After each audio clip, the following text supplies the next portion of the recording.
Okay, welcome Yeah. You know how it to is. I don't have a lot of um time to waste in my day. yeah, so we were just commenting on the fact that Pat actually has thumb tape on. So he's gonna give his answers. Fuck you, Sevan. He's gonna give his answers in between his emo. sets of deadlift. So he's 1 minute doing break. yeah, so he's got 60 seconds rest between each set. He's going to give his answer, then he's going to go back and finish his set. Before you actually use Beyond the Whiteboard, Pat, don't you? Don't you do something with them? No, I don't. Okay, well, let's pretend you do for the purpose of this. Wow, great start. Okay, your son does, Dallin does. Okay, so Beyond the Whiteboard. That's right. .com/all-in-one. They're trying to change the face of basically back end for programming for affiliates and for individuals, so you can get everything all in one and they have this easy way to shift or to migrate people over to it. So if you go to beyondthewhiteboard.com/all-in-one, you can migrate all your customers and gym members or online members or whatever over there, and it's really easy. All payment methods and everything swap over. That's my job. They do it like white glove. So if I just sign up, they'll handle all the payment. I don't have to sit at the front desk and take all my people off of payment and then put them back on. Yeah, it just migrates everything for you. Damn. I'm glad you continued after you said white glove, because if you had stopped there, I would have just nodded blankly and just said, "Yep, maybe." Hey, white that's glove, awesome. blue glove. People that own gyms should really know that, because that's the hardest part about making the switch. You have to sit at the front desk, pull everybody off your credit card, and then sit there and be like, "Hi, you sure you still want to sign up? Great, let's reload you up." So there you go. beyondthewhiteboard.com/all-in-one. Plant. Yeah, well, you were supposed to just pretend that you use it. That was the aim of that. I did get my email. All right. So we got 3 topics. You've got 60 seconds per topic. It will start down the line. So if we go, Souza's nearest to me on the screen. So we'll go Souza first, then Bill, then Vellner. Then we'll come back up. Souza gets 20 seconds rebuttal, and then Bill, and then Vellner. We'll divvy out some points and we'll move on to topic 2. Topic 2, Bill will go first, then Vellner, then Souza, and so on. And then on the last topic, Vellner will go first. So everyone has a chance going first and last. Points will be divvied out. People love to just say like it's rigged and it's shit, and it's like nobody's actually said it's shit, but I feel like that's what people are saying. Even when they say like, "Wow, those scores," I just hear that's shit. That's all I hear in my head. So what I give points out for, I give points out for, hotness of take is always something I look for, as was proven last week. Like I asked a question, which 3 events should make up the Triple Crown, and Hiller said there shouldn't be a Triple Crown, and then went on to give a better alternative. I mean, he could have just answered the question, but his answer was actually better. No offense, Chase. Boom. So he didn't answer the question, but he got the most points. Well, he did answer the question, but he didn't answer it within the confines of the way the other people heard the question. Mm-hmm. So I said, what 3 events should make up the Triple Crown? And the other 2 went for like competitions. And he said it should be 3 tests. It should be like, your Fran time or, whatever. He also made a very good argument of why it shouldn't exist or couldn't exist. So hotness of take will be rewarded, provided it's a good one. You'll also be rewarded for specifics, examples, no fence sitting, firmly planting yourself on one side or the other, and then like how you propose your argument beyond that. So there's never been this many people watching this show before. Don't panic, dude. Relax. I can't even bring up someone's comment. I realize I don't have control over shit. Yeah, I'm sorry. I should probably give you control. All right, so topic number 1. CAP is the affiliate offering from CrossFitHQ.com is, it's where it all started. My question is, should CAP programming and .com programming mirror each other or be the same as each other? And then why? Why not? So Susie, you're going to go first. So you've got 60 seconds on the clock. Off you go. No, because if it's unless it's an advertisement purpose, because CAP's supposed to be this add value for affiliates or one of the value propositions. And so if you just give it away for free the whole time, it kind of takes away from that. Number 2, CrossFit.com was always an individual program. It was a 3-on 1-off model. And that's tough to do as an affiliate because you have to stay open for all the days. So you can't really program for an individual and an affiliate congruently because you got that rest period in there. So that creates a fundamental flaw. So no is the answer. But also too, if you don't do your own programming on an affiliate, then you're no different than outsourcing your emails to surveys to other affiliate owners. Wow. You only needed 40 seconds. That's what my wife says too. You're not allowed to use your own deck on this. What's that? All right. Bill, 60 seconds. Off you go. I agree a lot with what Matt says. I think the .com classically is for the individual. It's not. It's for the people that are in their own garage. They can do their own stuff. That's why there's swimming and biking and other things that are thrown in there. You're not tossed into a 1 hour class time that you're kind of rigidly shoved into. So I think that's what the .com is supposed to be, and it allows for a very broad-based general physical preparedness for anyone, or everyone, not anyone. Whereas the CAP, I see it more designed for the business owner itself. It's supposed to allow to pull you away from programming, save you some time so you can do social media or do these other things. It does give coaching cues and things like that, so you can give your not as experienced coaches some things to talk about when they're presenting, but it really isn't about the individual. It's about the head coach and about the business. So .com needs to be about for that individual, because that's how we found CrossFit. And the CAP, if they want to sell that, that's to help the affiliate and to help on the business side over there. Nicely timed, Bill. That was impressive timing.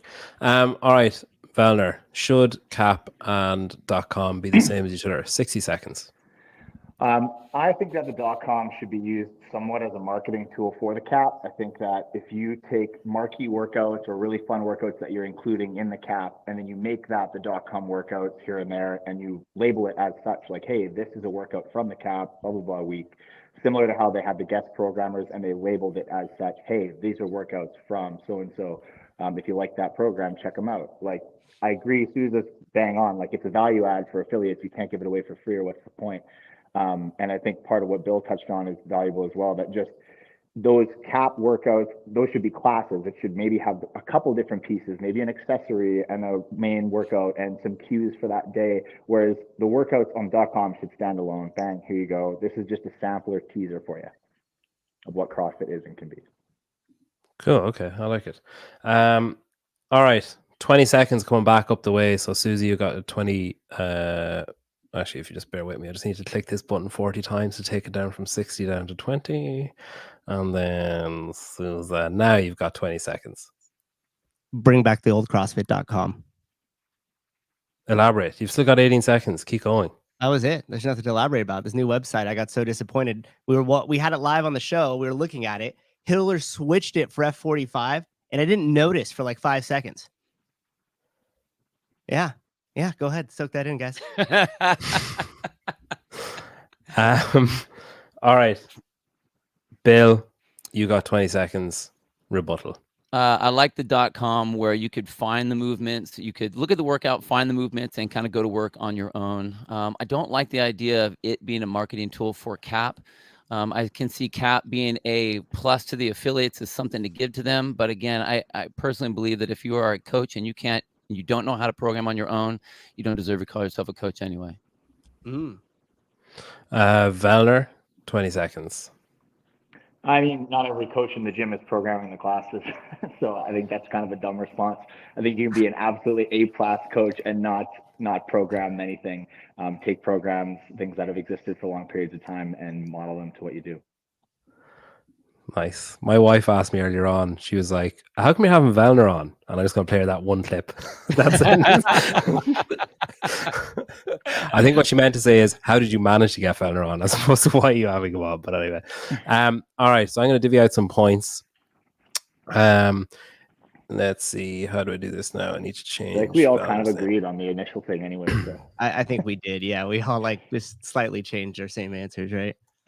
Yeah. Yeah. Are you calculating points right now?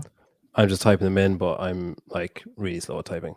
All right. So Vellner's on 4, Bill's on 3, Souza's on 3. So like you say, you all kind of like more or less mirrored each other across. I like Vellner's idea of using the .com to be like, hey, if you like this and you want more of it, go to an affiliate, and then you'll be able to have your, they'll give you the specific warm-ups, they'll give you the accessories, they'll give you help and stuff. Geez, Bill's turned into Lego on my end. Is he the same for everyone else? And I also like the fact that he said Bill's take was dumb, because that was entertaining as well. There's also an element. I think we like of through truth to lines, it. right? Like, remember a few years ago when we had the semifinals, but there was like a couple workouts that were the same, and then we did the sanctional thing, and then we slowly morphed back to like everybody likes through lines where they can see comparisons. So if you can have a through line from the .com to the cap, I think it's not a bad thing. Doesn't have to be all the time, but every now and then. Yeah, like similar to the Open and the games and stuff, you would see little hints of what was to come, or like things like that. There's some continuity there, so I agree with that too. Mm-hmm. Just seeing if there's anyone. Do you have Bill's audio at least? What? No, I'm here. Yeah. Okay. Yeah, we have Bill's audio, but your face is kind of like What the fuck? I'm You're even on frozen. my good. I'm on my good. You look like good. a Lego. Don't sweat it. Yeah. Chase says Bill's internet is as old as he is. By Lego, Grundler he means punched very his camera. chiseled jawline, I think. Yeah. Block-like head. What are you gonna do? There's nothing major in the. Oh, there's someone paid. Tell Pat that you called John a dick for not placing Pat on the podium next year. Yeah, I actually declared you 2023's most impressive male, and John Young said I was an idiot and I was wrong. And then he said that you won't podium in 2024, and I said that you will. And then I said, I bet you $50. And then that was kind of annoying, because he reminded me then that I actually already owed him $50. So that one kind of backfired. But you can tell John that people have been saying that since 2020, 2021, that I won't podium again. So funny, yeah. It hasn't aged very well so far. I mean, at some point they're going to be right. Is the reality of it. You just keep saying it, John. One day you're going to be right, buddy. John's funny. I feel like he gets angry and yells really loudly about opinions if they're not his. But if he would have just as like he picked me to win Rogue, didn't he? He's the only one. So then then he's super thrilled about that. He flip flops too fast and then yells really loud afterwards. He has so much fun when he's yelling, though. That's what makes it so funny. When I said that I thought you'd podium, he said like next year, he was like, "You're wrong," and I was like, "But how? Like it hasn't. Like I can't be wrong until next August." He's like, "No, you're wrong," and I was like, "Okay, so prove that I'm wrong." He's like, "I'll prove it next August," and I was like, "Well, then I'll be wrong in August. I'm not wrong now. I can't be wrong now." So come back with a cool mountain graphic, pat himself on the back. It'd be nice. I'm waiting for him to design like a tram coming off of one of those mountains on somebody. He's got to pick someone who's going to tram down from the top with a little ski, like Several different means of getting down, some faster than others. All right, question 2. So Bill, you're going to go first on this one. So my second question is community, which has been highly publicized by CrossFit for the last maybe 3 to 6 months, is community the biggest draw for CrossFit in attracting new members? So Bill, you got 60 seconds on this. Off you go. I do think the community is the biggest draw, and the reason is because I think that people really want to be part of something special. And even though I'm old school with CrossFit, I have a very special, there's a part of me that has holds that in high regard in my heart, like to be a part of something special and unique and by itself. And that's what the CrossFit community is. We have a cult, we talk the same, we dress the same, we eat the same for the most part, fanatic about our workouts and what we do.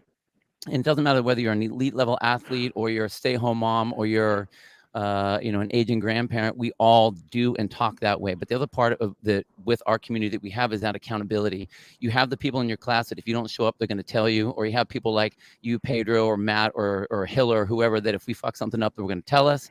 And the last thing is that we like to do hard stuff. The workouts are hard. We train hard, we push hard. And if anybody ever, like in our community, if anyone ever needed anything done or help that was hard, you have a group of people that would do it. So that was remarkable. It's actually remarkable. You didn't move your mouth once during that whole. You believe that? I'm amazed. I just put up this picture. It's really crazy. I hope it was a good picture, is all I have to say. Yeah. I hope you just like have your shirt off or something now and you're getting worked out there. Well, if I'm doing something inappropriate and all of a sudden it flops back on, it's going to be my ass on the picture or something. That'll be great. Yeah, exactly. All right. Pat, 60 seconds. Is community the biggest draw for CrossFit in attracting new members? Off you go. I think that community is the biggest factor with retention in CrossFit, and I think it always has been. But I think that exists now in a lot of different types of fitness, boutique fitness. All the, whether you like to admit it or not, F45, Orange Theory, cycle classes, all those things have their own communities that are very good for accountability and retention. But I think that the biggest draw to bringing people in actually is competitiveness and the sport side of it. Whatever that looks like for you, whether it's like elite level competitiveness or just competitiveness with your neighbor, I think that the ability to be competitive and stay competitive, to continue to do hard things, is actually what's really valuable to people. And I think, like any sport, you see people at a high level do it, and it makes you kind of excited, gives you a little buzz. You want to try to do things like that. And there's no reason why we're different than any other sport in that way. Good stuff. All right, Matt, your 60 seconds. Off you go. So most of the people that live in tents in San Francisco and surround themselves with shit have community, but we all know they're there for the fentanyl. And so I think that's basically the summing it up, right? Like, nobody shows up because of just the community. I think they first show up for the fitness, and like Pat said, the retention is where is like the strong point for the community factor of it. Plus, too, whenever gyms advertise their community, that's a really weird thing to advertise, because by and large, you don't have any control over that. So if you're like, our community is the best, it's like, best for who? Best for how? Right? Like, you can't really decide or like wrap your hands around that. I think it's just a byproduct of what happens when you get around like-minded people, regardless if they're on the streets in San Francisco or inside of a CrossFit gym. Good stuff. All right, so we come back down the way. Oh, Bill moved. I moved. We got him. Dang. You're still, I mean, it's like you're in fucking witness protection. You're still so blurry, but Kind of disappointed in he still looks the same. all right, Bill. So you've got 20 seconds to build on your own point or someone else's, or criticize someone else's. Off you go. I think Pat's totally wrong. I don't think that the competitiveness is the absolute biggest draw, because I watch the Super Bowl or the World Cup soccer, and it doesn't make me want to join soccer, and it doesn't make me want to join football. I think that that's something that we can see that's great, but that's not what's going to pull me in. I want to be part of something great, and I think CrossFit has that. That's what's going to suck me in, the fitness side of it. All right. Did I get in? Yeah, it's an extra second, but that's fine. You're losing anyway, so it's okay. All right. All right, Vellner, you got 20 seconds to rebut. Off you go. That's because Bill already has a competitive sporting outlet. If he was a layperson with no fitness inroads, then seeing something like that and a means to get active and fit and be competitive in a way that doesn't require a huge amount of skill, like learning how to swing a golf club or something like that really well, it's really valuable. Good stuff. All right, Souza, 20 seconds rebuttal. Off you go. I'm just going to rebuttal Dan's comment in the questions, because he said, literally, I changed my stance on this yesterday, and we had this discussion on the podcast, and I brought up two other points that singled out the draw just being the community. And really, as we discussed it and processed it, it boiled down because they showed up for the fitness first. So, all right, I think I'll pull and up I'll absolutely own comments that bias. Like, of course, that's my perspective, 100%. But I think that it's like, I think that, people, we frame sometimes that the sport can be intimidating for people coming into the gym, and I think that's just bullshit. I'm like, people don't watch the World Cup and then go, oh, I'm never going to kick a soccer ball because look how good these guys are. No, dude, believe me, I love the games and I love the athletic part, the competitive part of it for sure. I just know that when they're going to say that all of a sudden my membership's going to jump up in August because of the games, I've never seen that happen. Maybe the very first year it was on ESPN, maybe there was an increase of people going like, oh, let me go check this out. But now that people know it, I don't think that I gain people because of that. I do agree that we gain people because of fitness, and where are they going to find it? And they want to see what people look like and that sort of thing. I get that part. So, Chase said over 300 people watching and 30 likes. Genuinely not this. I've forgotten how to talk. That's really handy. This amount of people have never watched the show live before. So a small little bit of shit just came out. Okay. Short. Anyways, Bill, all I'm saying is when you're trying to get the community really excited about fitness, I know what videos tend to get played the most. which ones? It's games highlight videos. We make a lot of those things. It's to get people excited about what's possible to do with their body, and that's what you look at. Dude, that's trying to get us fired up. Like we're already fired up. Well, that's the mistake of HQ, because if you look at Killing the Fat Man episodes, I mean, watch time and views comparatively outrank a lot of the stuff that was put out with CrossFit content. And that mostly was just a man being competitive with himself to better a lifestyle. So I don't think we know. Competitive. Yeah. I'm with you on the I mentioned that at the start. That was my main point. I think and competitiveness, whatever that looks like to you, is whatever that the looks like. inroads. Yeah. And that's what everybody can relate to. And I think that people stop being competitive particularly as they get older. But it's just that's what people need. And then you can relate to those athletes that you see and things like that, and it's not alienating. Anyway, I think that obviously I think it's important. But This is sort of what the points boil down to in that one. Community is retention, not like new recruits, basically. I think that's where Souza and Vellner pulled themselves away from Bill, was their belief, which I agree with, that it'll keep you there. It might not get you in there, but it'll keep you there. And it's and I like Souza's point of it sort of is a bit out of your control. Like, you can try and cultivate a certain community, but like, it's just whatever people live in the locality or make their way to your gym. Like, you could have 50 assholes.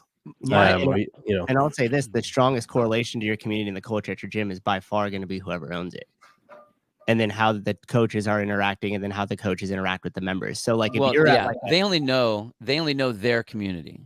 Like, they only know their gym community. You're right. Well, not only that, but if the gym owner is an asshole or gossips or does this thing like that, you're gonna see that trickle down to the members, and the ones who aren't of that sort will file out, and the ones who are, you'll collect. But if you hold a higher standard and you have integrity and you make it like a family environment, then that's what'll cultivate in that community as well too.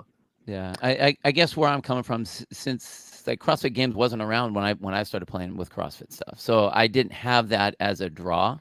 So my draw was this: hey, check out this weird thing online. It's really, really hard because you like to do hard things. That was mine. So I guess that was that self-competitiveness, but I wanted a community that didn't. That's what my community was. So that's what made me think about that. So did you like competing with the other times online?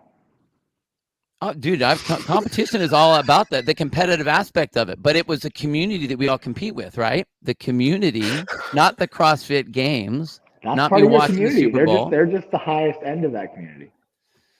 You're talking about only the community within confines of your gym. I'm talking about like the general people that are out there. I'm talking about the confine within my gym. I mean, yes, we throw our names up on the board so that there is that internal competition, but we didn't say CrossFit Games, which I think you're talking CrossFit Games when people are watching that.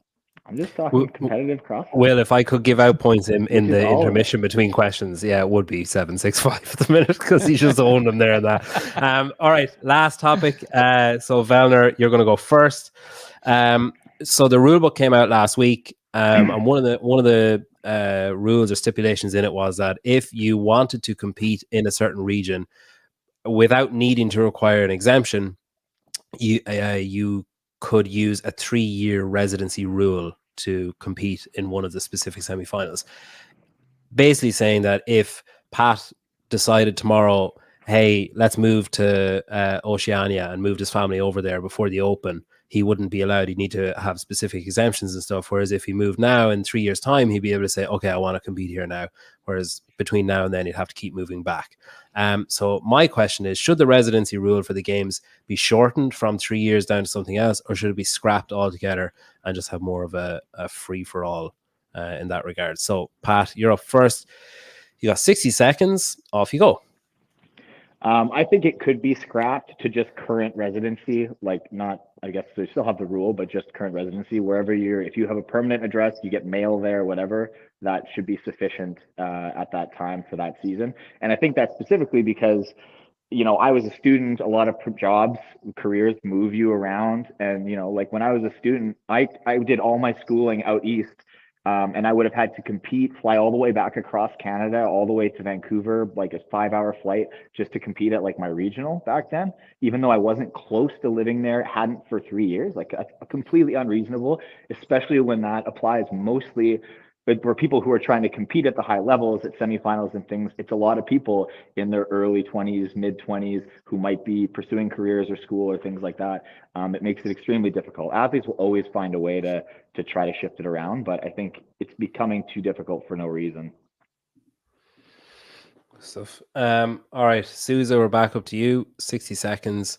Should it be scrapped or shortened? It was funny. I originally thought this question was about teams, and my answer was going to be we should just get rid of the whole team competition altogether. It's fucking dumb. Nobody watches it, and it's where individuals go to retire. But since we're just talking about the resume, I completely agree with Pat. It should be scrapped. It should be wherever your permanent address is. Everybody bitches and whines that athletes don't get paid enough or this or that, which I agree with. But then why would you make the barrier to entry for travel and all this back and forth more expensive for them? That makes zero sense. I think in terms of getting the best talent to where it needs to be and allowing that barrier to entry to be as low as it can for the athletes in terms of financial cost is the best route, not only for the athletes, but for the games in general. So scrap it. Wherever your address is, that's where you go. Susie, you just are way too efficient with your time. You need to throw in some speech patterns. I know Craig is a big fan of them. Put in some ums or likes or in the middle. I don't want to end up on a Hiller video. I know what he does with your shit. So, all right, Bill, 60 seconds. You're up. Yeah, I have to agree with the other two guys. The object for me, especially if we're trying to get to the best athletes to the games, is you need to have people that can get wherever they need to go, which means I would hate to know that someone that as a top end athlete isn't going to be able to get to their semi or get to the games because of traveling restrictions or because of financial issues or because of school or because of whatever else. I am much more of the get the best athletes to the games and make that barrier of entry whatever it needs to be to get those athletes there, not to hold them back by money or location. So I'm all for scrapping it, and wherever your location is and wherever you are a citizen of, go ahead and go that route. Basically kind of Olympic version of that. I think that's going to be the best call. And I think that's something that probably the PFA and Pat, you probably know better than I do. You guys can talk to the athletes and kind of get way more data than I think the general population could. Oh, I'm kind of annoyed there. I really thought I was going to get an opportunity to mute you because you started a new point. I was like, he's not going to finish this in 4 seconds. No, it was more just kind of a cap to the ending of it. That's all. So. Yeah. All right, Pat, 20 seconds rebuttal. Yeah, like I think athletes will apply for exemptions if they need them, right? Like that still exists. So, the barrier should be the competition. And, I think that citizenship is not enough. There's people with dual citizenship. We saw that in the year where the Open qualified directly to the game. But I think permanent address is where it should be at. Mailing address. Souza, 20 seconds.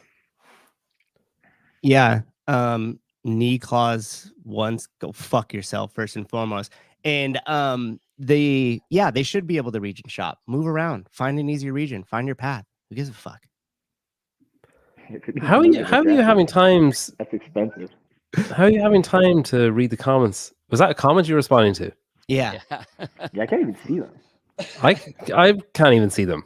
I mean, I can see them, but I don't know what ones you responded to. That's twice I've gotten caught out. I should do this every time I ended too. I was just gonna hit this. Just to really boost up my point here. All right. Bill, you've got 20 seconds. Yes, to all those things that everyone said. I agree. Get the best people to the show. That the residency should not be your barrier to entry by any means. And whatever the thing is that the CrossFit decides to choose, I hope that they can just hold true to it and have some sort of a standard and stop switching it like. Ah, yes. I knew I'd get to meet someone eventually. That one. Sorry, Bill. That's all good. It's all good. I'm not actually sorry. That was kind of sarcastic. All right. That was good. I'm going to divvy out some final scores. You can this one's interesting because it doesn't I'm moving back east this year in the spring, summer. And so would I have to compete west for the next 3 years despite fully living east? Yeah, that makes no sense. And right? now that just is weird. My whole family lives east. I'm not moving just me to weasel my way in. Right. And even if people are doing that and they have to apply for exemptions or whatever, then you apply for the exemption. Maybe you get it, maybe you don't, but it's a risk.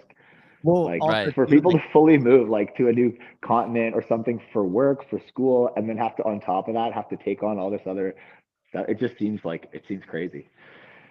Yeah, definitely not good.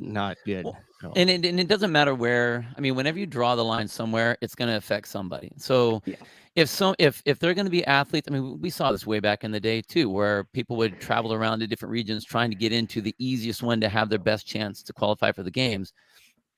Like, who cares? Southwest. You know, who gives a shit if that happens? I would rather protect the athletes like yourself, Pat, that are moving your whole family out. And it's like, okay, I'm over here now. Do I really need to go west if I'm completely east? My whole family's here. Let me do my thing over here. I just think that makes way more sense. And really, that isn't something that should be an argument of holding the best athlete when we're trying to find the fittest, you know, for that competition. It doesn't make any sense. All right.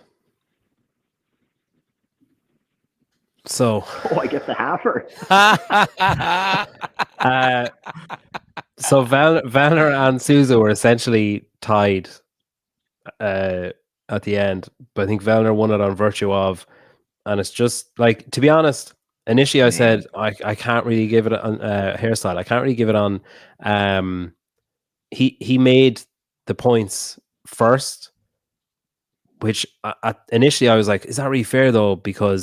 But then he also went last and second on the other 2 rounds and kept himself more than in contention on those 2 rounds by making fresh points in those as well. So I think the fact that I felt he presented the points he was making. Well, he did present them first, but he also presented them in a more compelling way, I felt. Similar to Souza got a point for his fentanyl comparison in round 2, which I just thought was like ultra compelling. So, Susie, you might actually have to step in though, because when I was organizing this with Pat, he was like, this is probably the only Wednesday I will ever be able to do this. So we need to do it this Wednesday or it's never happening again. So yeah, keep an eye on your phone, Susie. Thanks to the fucking hell, 357 people watching. Thanks to Hiller and Savan for doing a live show before this to push people towards it. Yes, Dan, you know what? I did fucking rig it because I'm in charge of it. And obviously it's going to be rigged towards my bias because I'm giving out the fucking points, Daniel. That's what I was going to say. I managed to give the opinions that he agreed with the most. Yeah. Hey, wait 1 second. Bonus question for the last yes or no. Teams in CrossFit. Team. T-E-A-M. Teams. Keep it or scrap it? Pat. I'd keep it. There's a place for it. Bill. It's like the Masters division. It's like the old people. Like, yeah, sure, keep it. It's just at another place. Pedro. Yeah, well, you know, I like it. So yeah, I think keep it. You hate like it having just done a team thing just for like fun. They're sweet. I would do that for fun, and I think it actually would be good for more events to run like exhibition style, doesn't even matter thing with like some elites to come in and just like have no stress, put on a good show, not beat themselves up. Athletes show up to that. Like that's actually fun. Like we went to London and I got to just like hang out with some of my friends in like a low stress environment and just shoot the shit for like 4 days, and it was sweet. But we don't get to do that very much. That's cute that you call me a friend, Pat. So Will, this is the first week. This is week 5, and this is the first week that Will has agreed with the outcome. So I don't have any issue with it. Thank you everybody for watching. Thanks, Souza. I appreciate your time. Oh fuck, I knew that was going to come in at some point. Mary Fuckhill with the contestants. All right, great. At least Bill's frozen in a good. Oh, he's not frozen. I thought he was frozen in just a nice pose there. He's just on the edge of his seat. He's like early 90s porn. Oh my god. I've seen Vellner with his wife and kids, or child and child to come. Oh, don't. That's making me. I think I'd probably. That's worse. I think I'd probably marry Pat because I've seen how he is with his family, and family is important to me. I think I'd probably have an affair with Souza because I just feel like he's got a dark past and he'd do shit that would change my life. And sorry, Bill, but just by virtue of you haven't moved in 34 minutes, I'm just gonna have to give you. It wouldn't be great for the affair. Thanks, Cave. Well done. Keep crushing it. Susan brought the fire. Pat brought the tin can to talk through, and Bill brought the shitty internet. Yeah, he did. And last, Impress Vellner won with a shirt on. Yeah, you don't often see Pat winning with a shirt on. So Souza, thank you, Bill. Thank you, Vellner. Thank you, everybody that was watching. Thank you. This will be on audio tomorrow at some point.